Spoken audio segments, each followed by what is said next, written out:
Hey, it's Cashflow Mike, and welcome back to the Clear Path to Cash. This is where we're talking about all the things Clear Path to Cash. Not only this app, we're talking about the video courses, we're talking about the live coaching calendar that you get, the whole enchilada to make you the better advisor. So now let's talk about the Advisor Hub. We've been on the Advisor Hub in the last couple videos.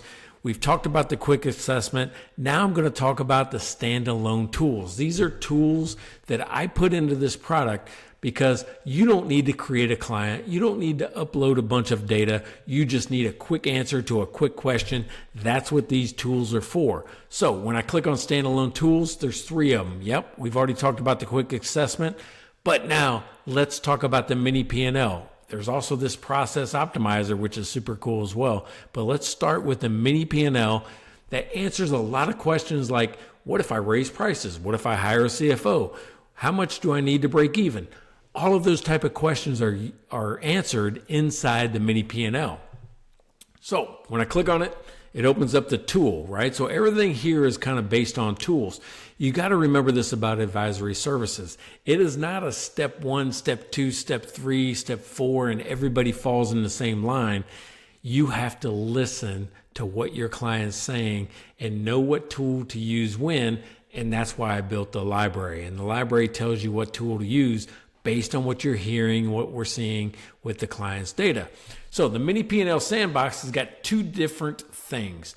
One is the Mini P&L, which I teach in the course about how to answer questions using like a Sudoku type puzzle. The other is this results-driven planning model.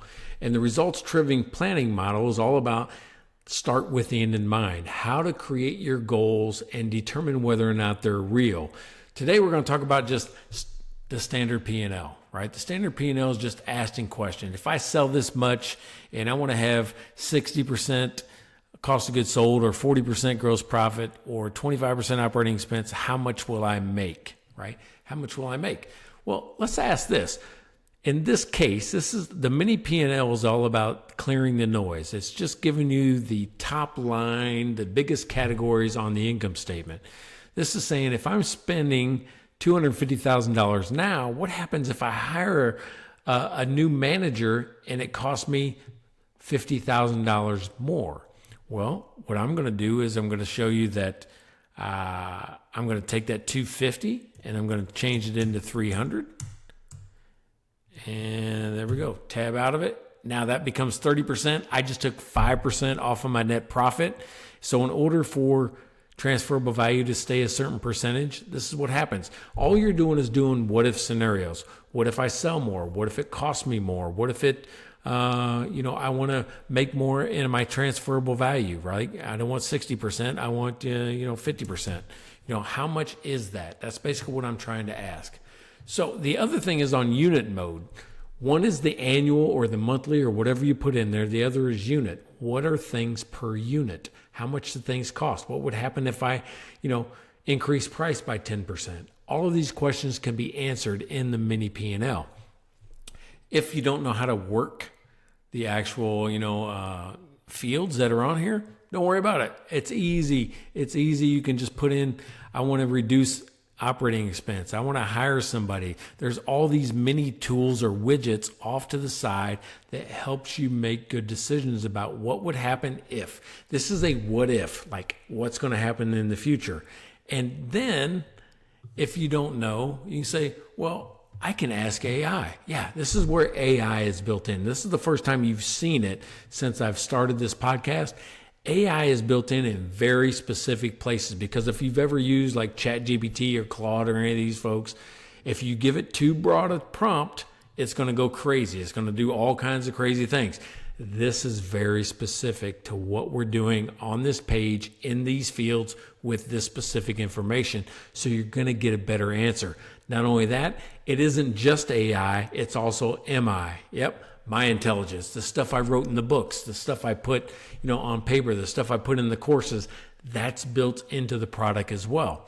So you just ask it a question like, what if I increase prices by 10%, right? So let's just do that. What if, first of all, you got to spell things right and move a microphone from your keyboard.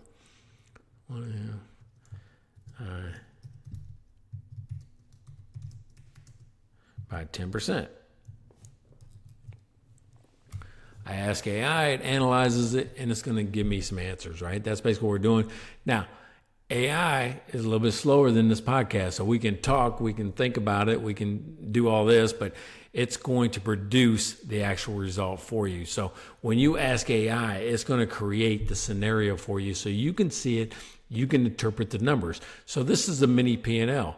The results-driven planning model, a little bit different because it's going to show you how much do I have to sell in order to make the money that I want to make, right? So if I want to make $150,000, how much do I have to sell to do that based on the way my business runs? And you can create all kinds of different scenarios in this and even create an action plan, which is I want to do these things. When I create the action plan, basically what it's going to do is going to create actions and put it on my to-do list, and we'll get to the to-do list a little bit later. But that's what we're doing here. So if you want to know how it works, you just click on how it works, and it's going to pop up and explain how this mini P&L sandbox works. So that is the mini P&L. Now, let me go back to the standalone tools because I want to show you the other one, the process optimizer. This is for folks that feel stuck. They're like going, does this even work? All right, so this is all about process optimization. If sometimes it's not a mathematical problem, sometimes it's just being efficient in your own office. So what I've done is created a way for it, a tool to help you pinpoint where the problems are and how you might be able to improve that process. So process optimization, when you create a new one, you can just say, hey, I want to use a template. And I've already got some process templates already built, right? Like invoice approval or customer service or those type of things. Or I got, for customer service, I got an onboarding process. When you click on this, it's going to create steps for you to start because some people don't know where to start.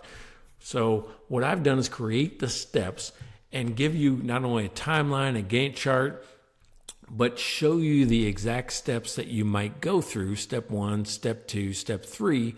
And what you're going to put into each step is, what are you trying to achieve in that step? Like I take the piece of paper from Mike and Mike gives it to Tina and Tina does this with it. You outlined all of these steps of what happens in your process, who's supposed to do it, what's supposed to happen, and then any challenges that it took, right? How long is this supposed to take? Do they overlap? Do they happen at the same time? But the challenges is what's going to happen.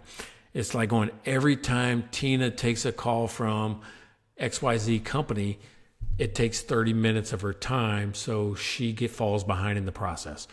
Whatever that is, we can help you identify those bottlenecks and produce a plan. Like there's 0 bottlenecks in this one, but if I run AI analysis, we'll see what happens.